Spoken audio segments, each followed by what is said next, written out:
Hello all 2050లో మన ఇళ్లలో kitchen ఎలా ఉంటుందో ఎప్పుడైనా ఆలోచించారా? మనం వంట చేయకుండా రోబోట్లు వంట చేస్తే ఎలా ఉంటుంది? ఒక్క మాట చెప్పగానే భోజనం రెడీ అయితే? ఇది ఇప్పుడు ఊహలా అనిపించొచ్చు, కానీ టెక్నాలజీ వేగంగా అభివృద్ధి చెందుతుంది. ప్రతిరోజు కొత్త కొత్త ఆవిష్కరణలు జరుగుతున్నాయి. కాబట్టి మన కిచెన్ కూడా భవిష్యత్తులో పూర్తిగా మారిపోవచ్చు. వీడియో ఎండ్ వరకు చూడండి, చాలా ఇంట్రెస్టింగ్గా ఉంటుంది. భవిష్యత్తులో కిచెన్ ఎలా మారబోతుందో ఇప్పుడు చూద్దాం. భవిష్యత్తులో మీ కిచెన్లో ఒక ఏఐ రోబోట్ ఉంటుంది. మీరు నాకు దోశ కావాలి అని చెప్పగానే అది వెంటనే వంట ప్రారంభిస్తుంది. సరిగ్గా మీ రుచికి తగ్గట్టు ఉప్పు కారం వేసి వంట చేస్తుంది. అంటే మన అమ్మలాగే వంట చేసే రోబోట్ అని చెప్పొచ్చు. ఇది మాత్రమే కాదు, ఈ రోబోట్ మీకు ఇష్టమైన వంటకాలు కూడా గుర్తుపెట్టుకుంటుంది. మీరు ఎక్కువగా ఏ వంట తింటారో దానికి తగ్గట్టు మెనూ కూడా సిద్ధం చేస్తుంది. వంట చేయడమే కాదు, ఆ రోబోట్ మీకు భోజనం కూడా సర్వ్ చేస్తుంది. మీరు టేబుల్ దగ్గర కూర్చుంటే అది మీ ముందుకు భోజనం తీసుకొస్తుంది. మీరు ప్రశాంతంగా కూర్చొని రుచికరమైన భోజనం ఆస్వాదించవచ్చు. ఇలా ఉంటే మన రోజువారీ పనులు చాలా సులభంగా మారిపోతాయి. పని ఎక్కువగా ఉండే రోజుల్లో ఇలాంటి సహాయం నిజంగా ఎంతో ఉపయోగపడుతుంది. అలాగే భవిష్యత్తులో ఫ్రిడ్జ్ కూడా చాలా తెలివిగా మారబోతుంది. పాలు అయిపోయినప్పుడు లేదా కూరగాయలు పాడవుతున్నప్పుడు ఫ్రిడ్జ్ మీకు ముందుగానే తెలియజేస్తుంది. అంటే ఫ్రిడ్జ్ కూడా మీకు ఒక సహాయకుడిలా పనిచేస్తుంది. ఇంకా ఒక మంచి విషయం ఏంటంటే, ఫ్రిడ్జ్ మీకు వంటకు అవసరమైన పదార్థాలు గుర్తు చేస్తుంది.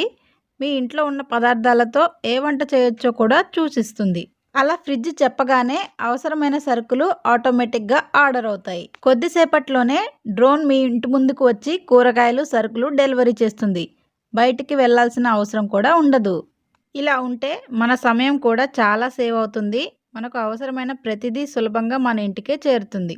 అలాగే భవిష్యత్తులో మీ కిచెన్లో ఒక కొత్త పరికరం ఉంటుంది. దాన్ని ఫుడ్ ప్రింటర్ అంటారు. ఈ పరికరంతో పిజ్జా, స్వీట్స్ లాంటి వంటకాలు ఒక్క క్లిక్తో ప్రింట్ చేసి తినొచ్చు. ఇది వినడానికి చాలా ఆశ్చర్యంగా అనిపించవచ్చు, కానీ ఇప్పటికే కొన్ని దేశాల్లో ఇలాంటి టెక్నాలజీపై ప్రయోగాలు జరుగుతున్నాయి. ఫ్యూచర్లో మనకు నచ్చిన రుచిని సెలెక్ట్ చేసి అదే రుచితో ఫుడ్ ప్రింట్ అయ్యే రోజులు కూడా రావచ్చు. అలాగే మీ కిచెన్లో వాయిస్ కంట్రోల్ని సెట్ చేసుకొని టీ తయారు చేయని చెప్పగానే స్టవ్ ఆటోమేటిక్గా ఆన్ అయి నీళ్లు మరిగి కొద్దిసేపట్లో టీ రెడీ అవుతుంది. మీ చేతులతో ఏ పని చేయాల్సిన అవసరం ఉండదు. ఇలా వాయిస్ కమాండ్స్ ద్వారా మన కిచెన్ పూర్తిగా నియంత్రించవచ్చు. ఇది మన జీవితాన్ని ఇంకా సౌకర్యవంతంగా మారుస్తుంది. మీరు వంట చేస్తున్నప్పుడు ఆహారం కాలిపోకుండా స్టవ్ స్వయంగా వేడి తగ్గిస్తుంది. అంటే వంట చెడిపోవడం అనే సమస్య చాలా తగ్గిపోతుంది. ఇది ముఖ్యంగా కొత్త వంట నేర్చుకునే వారికి చాలా ఉపయోగపడుతుంది. అలాగే మీ కిచెన్లో ఒక డిజిటల్ రెసిపీ అసిస్టెంట్ కూడా ఉంటుంది. మీరు ఏ వంట చేయాలనుకుంటే అది స్టెప్ బై స్టెప్ మీకు చూపిస్తుంది. ఎగ్జాంపుల్కి మీరు పులిహోర ఎలా చేయాలి అని అడిగితే స్క్రీన్ మీద ప్రతి స్టెప్ క్లియర్గా చూపిస్తుంది. అందువల్ల ఎవరైనా సులభంగా వంట చేయగలరు.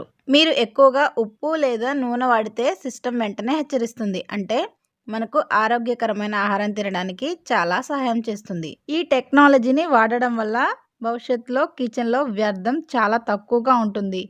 కూరగాయలు కట్ చేసిన తర్వాత మిగిలిన పదార్థం ఆటోమేటిక్గా కంపోస్ట్గా మారుతుంది. వాటర్ మరియు కరెంటు కూడా తక్కువగా వాడబడుతుంది. ఇది పర్యావరణానికి చాలా మంచిది.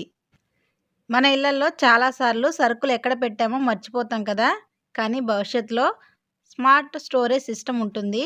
మీరు మొబైల్లో చూసి ఏ వస్తువు ఎక్కడ ఉందో తెలుసుకోవచ్చు. దాంతో సమయం కూడా సేవ్ అవుతుంది. మనకి భోజనం చేయడం కూడా ఒక కొత్త అనుభవంగా మారుతుంది. టేబుల్ మీద డిజిటల్ స్క్రీన్ కనిపిస్తుంది. మీరు తినే భోజనం గురించి అందులో సమాచారం చూపిస్తుంది. అంటే మనకు ఏం తింటున్నామో పూర్తిగా తెలుస్తుంది. ఇలా చూస్తే భవిష్యత్తులో మన కిచెన్ పూర్తిగా మారిపోతుంది. కానీ ఒక ప్రశ్న, ఇలా అన్ని రోబోట్లే చేస్తే మన అమ్మ చేతి వంట గుర్తురాదా? మీ అభిప్రాయం ఏంటో కామెంట్లో తప్పకుండా చెప్పండి. ఈ వీడియో నచ్చితే లైక్ చేయండి. ఇలాంటి ఆసక్తికరమైన వీడియోల కోసం మా ఛానల్ని సబ్స్క్రైబ్ చేసుకోండి.